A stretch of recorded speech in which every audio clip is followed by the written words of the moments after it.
গোপন সংবাদের ভিত্তিতে গলাচিপা থানাধীন চিগনিকান্দি ইউনিয়নের পূর্ব মাঝগ্রাম শাকিনের মাদক ব্যবসায়ী জাহানারা বেগমের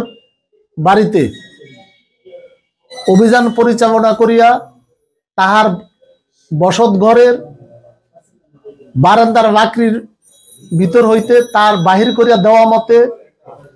1592 পিস ইয়াবা উদ্ধার করা হয় এবং ইয়াবা বিক্রিত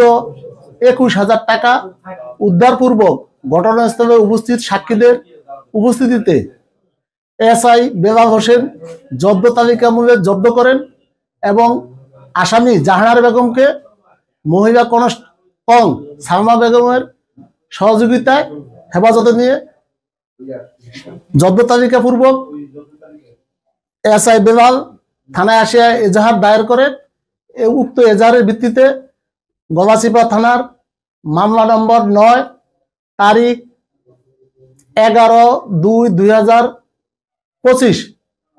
ধারা মাদকদ্রব্য নিয়ন্ত্রণ আইনের 2018 এর 36-1 সরণি 10-ক/24 রুজু করা হয়।